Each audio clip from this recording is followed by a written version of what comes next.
अमावस्या के दिन आपको लगता है कुछ ना कुछ तकलीफें लग रही है तो एक पीपल का पत्ता ले लो, उसके ऊपर एक कपूर का टुकड़ा ले लो, सारे घर में घुमाकर उसको दरवाजे के बीच मध्य में जलाकर रख दीजिए, थोड़ी सी देर जला दीजिए। 20 से 25 मिनट के अंदर स्वयं गुरु बाबा कहते हैं, राम सुनो, यदि कोई आरती में पुजन में घर में एक कपूर का टुकड़ा आरती के बाद में जब समर्पित करेगा तो उसको अश्वमेध यज्ञ का पुण्य प्राप्त हो जाएगा। अश्वमेध यज्ञ के पुण्य को पाने के लिए कपूर का टुकड़ा आज भी आरती में जलाया जाएगा, आज भी। एक कपूर का टुकड़ा सूखा का, इसीलिए हमारे यहाँ शास्त्र कहता है महाराज, जब आपको घर में अगर ऐसा लगने लगे कि 15 दिन से बहुत बेचैनी है, बहुत दुख तकलीफ लग रही है, कोई ना कोई बीमार पड़ रहा है, कुछ ना कुछ तकलीफें लग रही है, तो एक पीपल का पत्ता ले लो, उसके ऊपर एक कपूर का टुकड़ा ले लो, सारे घर में घुमाकर उसको दरवाजे के बीच मध्य में जलाकर रख दीजिए, थोड़ी सी देर जला दीजिए। 20 से 25 मिनट के अंदर मकान में एनर्जी वापस आ जाएगी, उस भवन में एनर्जी वापस प्राप्त हो जाएगी। अमावस्या के दिन आपको लगता है कि हमारे पूर्वजों का उद्धार नहीं हुआ, हमारे पूर्वजों का कल्याण नहीं हुआ, कहीं अधोगति में कोई चला गया है, उसका बस एक बार, रोज नहीं जरूरत है, प्रतिदिन जरूरत ही नहीं, महीने में एक बार अगर अमावस्या के दिन भी आपने चंदन के थोड़ा सा चंदन अगर मेरे देवाधिदेव महादेव को 7 स्थान पर समर्पित किया है। अशोक यहाँ पर वर्णन कर रही है, मैना, धन्य और कला की कथा कर रही है। तीनों ने सनकादि ऋषियों से मांगा। चंदन भगवान को अति प्रिय होता है और चंदन ही एक ऐसा होता है जो पितरों को भी प्रिय होता है, जिसका स्पर्श मात्र लगने से पूर्वजों का कल्याण हो जाता है, वो चंदन का 7 स्थान शिवलिंग के बताए हैं, जहां पर भूल से भी अगर कोई चंदन की उंगलियां लगा देता है, 7 स्थान ऐसे हैं जहां चंदन की मात्र उंगलियां लगा देने से ही शिव पितृलोक के पितरों को मुक्ति प्रदान करके वैकुंठ लोक का निवास दे देते हैं। 7 स्थान।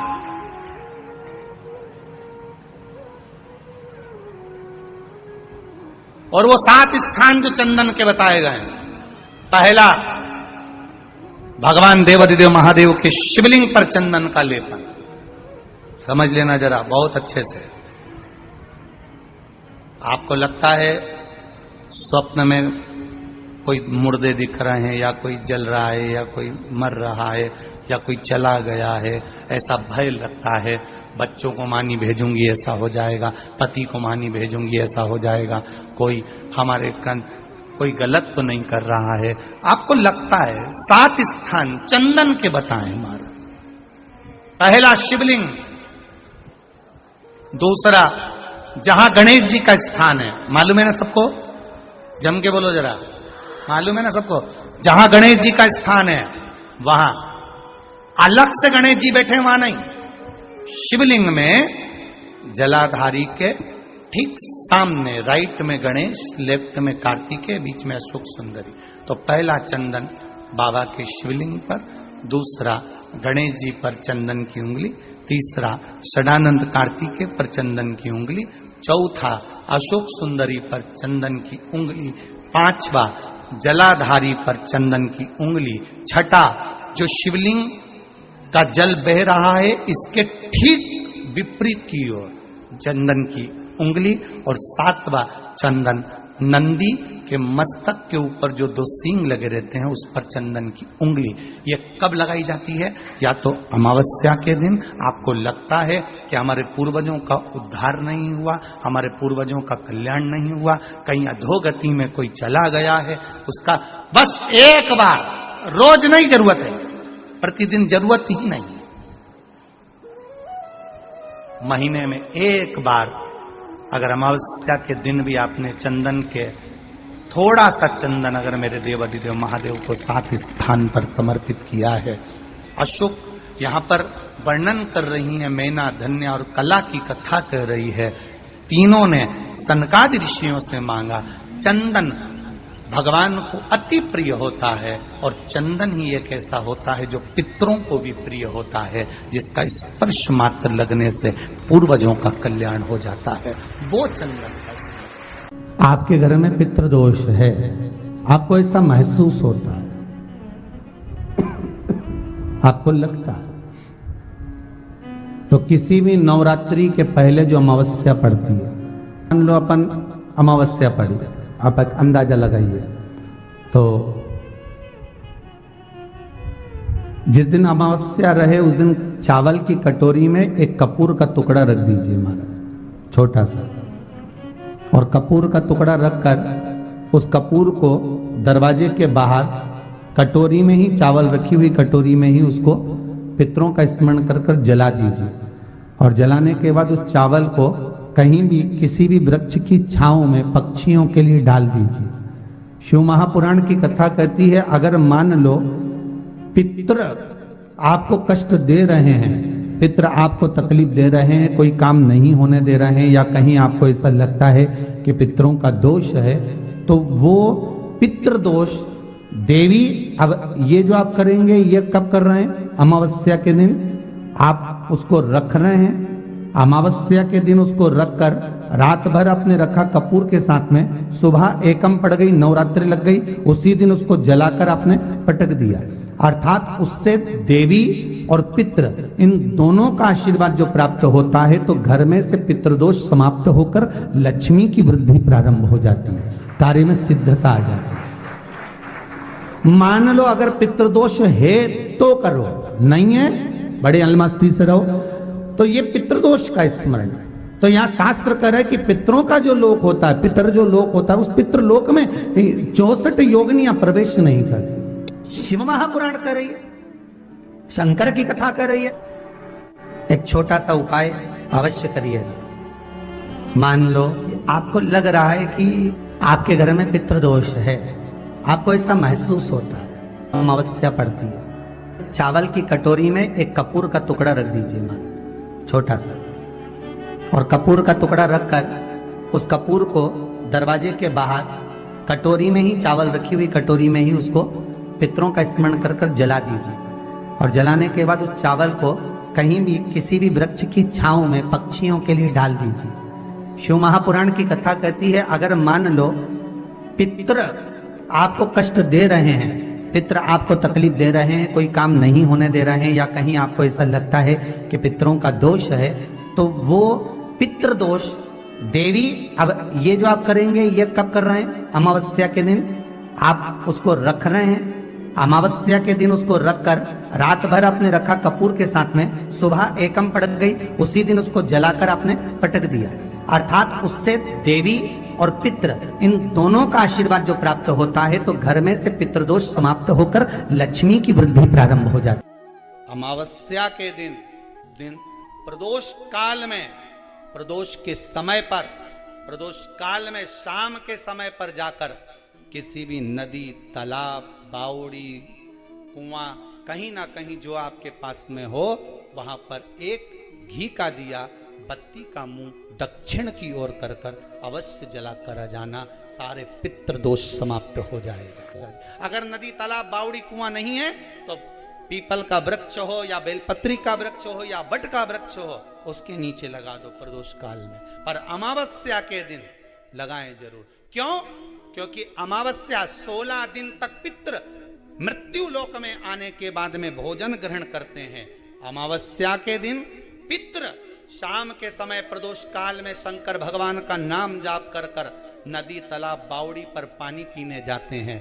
वहां से जल का आचमन कर कर पितृ अपने लोक को चले जाते हैं प्रदोष काल के समय पर। इसलिए प्रदोष काल में जलाशय के पास में बावड़ी, कुआं, नदी, तालाब के किनारे पर दिया लगाया जाता है दक्षिण की ओर मुख कर कर बत्ती का, तो पितृ आशीर्वाद देते हुए जाते हैं कि फलो फूलो, आगे बढ़ो, उन्नति करो, तरक्की करो। ये पितरों का आशीर्वाद रहता है, पितरों का वर रहता है। आप देंगे, कुछ करा ना करा, फिर अमावस्या के दिन उस दिन दिया दक्षिण की ओर बाती का मुख कर कर। 7 स्थान ऐसे हैं जहां चंदन की मात्र उंगलियां लगा देने से ही शिव पितृलोक के पितरों को मुक्ति प्रदान करके वैकुंठ लोक का निवास दे रहे। 7 स्थान, और वो 7 स्थान जो चंदन के बताए गए, पहला भगवान देवाधिदेव महादेव के शिवलिंग पर चंदन का लेपन। समझ लेना जरा बहुत अच्छे से। आपको लगता है स्वप्न में कोई मुर्दे दिख रहे हैं, या कोई जल रहा है, या कोई मर रहा है, या कोई चला गया है, ऐसा भय लगता है। बच्चों को मानी भेजूंगी ऐसा हो जाएगा। जिनके यहाँ पितृदोष होता है, काल सर्प दोष होता है, वास्तु दोष होता है, उनको ज्यादा कुछ नहीं करना होना। महाराज एक बेल का फल लीजिए, उसके अंदर का जो गुर्दा होता है, अंदर का जो भाग होता है, उसको निकाल लीजिए और उस बेल के फल में आटा सेक कर उसमें शक्कर मिलाकर उसको उसके अंदर भर लीजिए। अमावस्या के दिन सुबह 10 बजे से पहले उसको अपने घर में घुमाने के बाद में जिसको काल सर्प दोष बताया है, पितृदोष बताया है, या वास्तु दोष का स्मरण बताया है, घर में सब दूर घुमाकर अपने परिवार का हाथ का स्पर्श कराकर पीपल के पेड़ के नीचे का खड्डा खोदकर उस बेलपत्र के उस फल को दाब दीजिए। महाराज केवल एक अमावस्या करना रहता है, पितरों के दोष से मुक्ति मिलती है और हमारे घर के कार्य सफल होना प्रारंभ हो जाता है। पति को मानी भेजूंगी ऐसा हो जाएगा। कोई हमारे कोई गलत तो नहीं कर रहा है।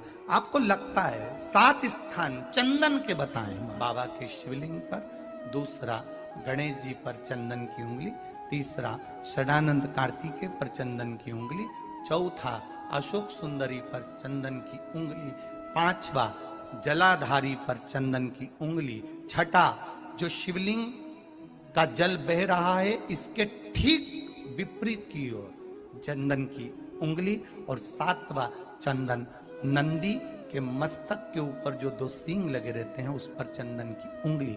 ये कब लगाई जाती है? या तो अमावस्या के दिन। आपको लगता है कि हमारे पूर्वजों का उद्धार नहीं हुआ, हमारे पूर्वजों का कल्याण नहीं हुआ, कहीं अधोगति में कोई चला गया है, उसका बस एक बार, रोज नहीं जरूरत है, 4 दिन दुकान अच्छी चले, बाकी के समय देखना पड़े, समझ लेना पितृदोष। घर में बच्चे चिड़चिड़े हो जाए, गलत संगति में डूब जाए, समझ लो चिड़चिड़ हो रहे हैं, पितृदोष। घर के बच्चे माता पिता का आदर न करें, सम्मान न करें, तेज आवाज में बात करें, समझ लो पितृदोष। पितृदोष मालूम पड़े। और इतने से भी अगर आप नहीं समझ सकते, परिवार का कोई एक व्यक्ति जब जब भोजन करने बैठे तब तब उसकी थाली में बाल आए, भले वो होटल में खाए तो भी बाल आ जाए, वो कहीं खाना खा रहा है तो बाल आ जाए।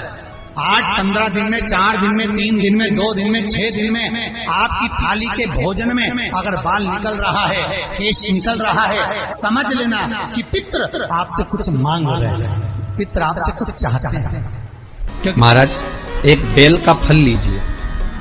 क्या लेना है? बेल का फल, बेलपत्री का जो फल होता है उसको ले लो, उसके अंदर का जो गुर्दा होता है, अंदर का जो भाग होता है, उसको निकाल लीजिए और उस बेल के फल में आटा सेक कर उसमें शक्कर मिलाकर उसको के अंदर भर लीजिए।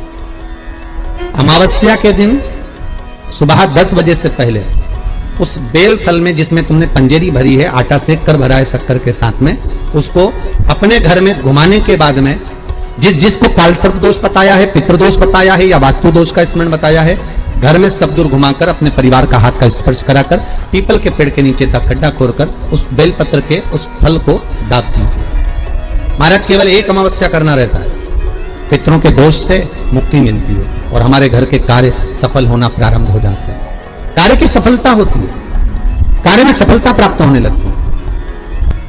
हम तो कई बार कहते हैं महाराज जी, अगर ऐसा लगे किसी औषधि को आप ले रहे हैं, मालूम पड़े कि औषधि आपको लग नहीं रही है, शिव महापुराण की कथा कर रही है, मान लो औषधि आपको नहीं लग रही, आपने औषधि बहुत दिनों से ले रहे हो, कोई दवाई, मान लो आप किसी भी दवाई को ग्रहण कर रहे हैं और वो औषधि लगी नहीं रही है, वो शरीर को लगी नहीं पा रही और आप ठीक ही नहीं हो पा रहे, 15 दिन हो गए, 8 दिन हो गए, बताओ उतना की उतना ही कैटरीना है, उतना ही उतना अपना भरा हुआ, वही की वही लीवर, वही की वही किडनी, वही की वही स्मरण, सभी कुछ वही वही है,